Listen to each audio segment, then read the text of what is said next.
안녕하십니까. 대학미래연구소 이재진입니다. 오늘 준비한 영상은 2022학년도 약학과 입시결과 공개 학생부 교과전형 1.0인 대학은 어디?입니다. 오늘 준비한 영상은 학생부 교과전형을 다룰 거고요. 다음 영상은 학생부 종합전형을 다루기로 하겠습니다. 서울대와 성균관대는 학생부 교과전형을 미선발하고 있습니다. 중앙대, 경희대, 가천대는 지역균형 전형을 선발하고 있는데 입시결과를 발표하지 않았고요. 동국대 같은 경우에는 학교장 추천인재 1.11, 1.17입니다. 이게 서류하고 학생부를 섞어서 선발하고 있지만 거의 교과 전형에 준하게 입시 결과가 나왔죠. 여기랑 비슷한 대학이 가톨릭대입니다. 지역균형 전형 1.12, 1.17. 한양대 에리카 학생부 교과는 1.45, 이화여대는 미선발, 숙명여대 지역균형은 미발표입니다. 삼육대 같은 경우에는 일반 전형은 1.0, 학생부 교과 전형은 1.23, 차이과대학은 미발표, 연대도 미발표입니다. 여기까지 보면 선호도가 높은 그리고 수도권에 분포한 약학과잖아요. 대략 1.2 안쪽에 있는 입시 결과를 형성할 것으로 예상이 되죠. 단지 이제 중앙대 지역균형 같은 경우는 수능 초점이 높기 때문에 한 1.5 전후로 입시 결과 나올 것으로 추정이 됩니다. 자, 오른쪽 볼게요. 부산대는 지역인재는 1.53, 1.65, 경북대 일반 학생은 1.24, 1.27, 강원대 일반 전형은 1.37, 1.57, 지역인재는 1.5, 1.8입니다. 조선대 일반 학생 전형은 1.3, 1.33,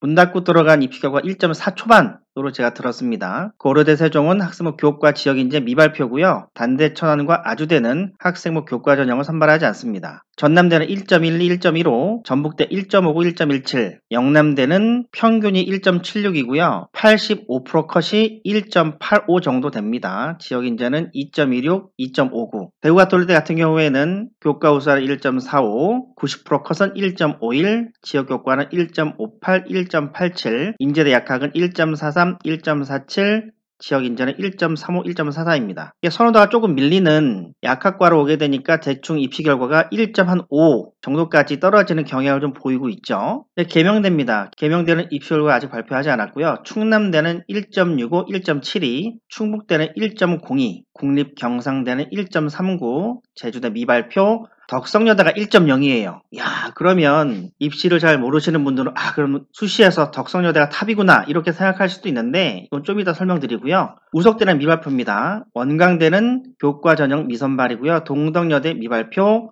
경성대 미발표, 목포대는 교과 전형 1.32, 1.35, 지역인재는 1.45, 1.53, 순천대는 미발표입니다. 우선 여기서 봐야 될 게 뭐냐면 충남대하고 충북대는 선호도가 비슷하잖아요. 물론 충남대가 약간 높긴 하지만 그러면 충남대가 선호도가 높으니 입시 결과가 좀 더 높지 않을까라고 예상할 수 있는데 두 대학의 입시 결과를 비교해보게 되면 충남대가 더 낮게 나오잖아요. 이건 왜 그러냐면 수능 최저 허들이 높낮이 때문에 생긴 입시 결과입니다. 충남대 수능 최저 학력 기준은 수학, 영어, 과학 2개 포함입니다. 세기합 5. 그리고 충북대는 국어, 수학, 영어, 과학 두 과목이죠. 중 세기합 7이고 수학을 반드시 포함할 것이라고 되어 있습니다. 자, 그러면 충남대, 충북대 같은 경우에는 우선 수능 최저 허들이 여기는 세기합 5고 세기합 7이기 때문에 훨씬 높죠. 그러니까 수능 최저를 만족하는 학생들이 많지 않기 때문에 합격자들 간의 내신 성적의 폭 자체가 커서 입시 결과 낮게 나오는 거고요. 충북대는 상대적으로 수능 최저가 낮기 때문에 입시 결과 높게 형성되는 겁니다. 그리고 덕성대 1.0은 우리가 생각해 볼 게 뭐냐면 덕성여대는 학생부 계산식이 조금 다른 대학과 다릅니다. 국어, 영어, 수학, 사회 4개 교과군 중에서 상위 3개 교과의 즉 이 4개 교과군 중에서 가장 우수한 3개 교과군을 초이스한 다음에 각 상위 4과목을 반영합니다.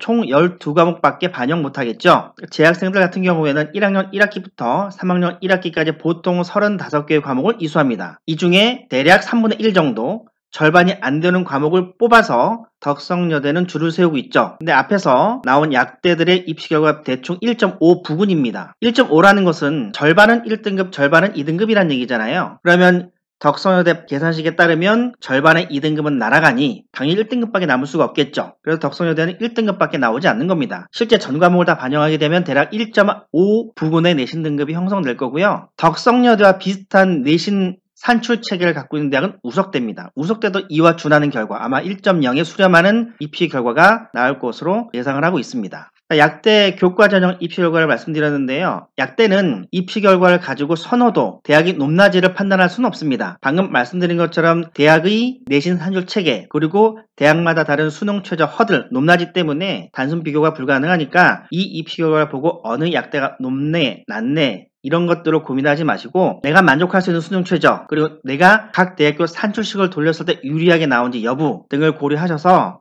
지원하시는 게 좋을 것 같고요. 작년도 약학과 입시 결과를 가지고 올해 약학과의 교과 전형을 조심스럽게 예상해 본다면 입시 결과는 작년보다 좀 하락할 가능성이 있다라고 예상할 수 있습니다. 왜냐하면 입시 결과가 생각보다 너무 높아요. 너무 높기 때문에 학생들이 교과 전형을 지원하기에 대단히 부담스럽거든요. 그럼 학생들은 어디로 가겠다? 교과 전형을 기피하고 종합 전형으로 갈 거예요. 그럼 종합 전형의 경쟁률이 상대적으로 높아질 것이고 교과 전형은 상대적으로 떨어질 테니 약학과의 학생부 교과 전형은 작년보다 한 0.12 등급 정도 떨어질 가능성이 있다라는 말씀 드리면서 약학과 입시 결과 영상 마치도록 하겠습니다. 감사합니다.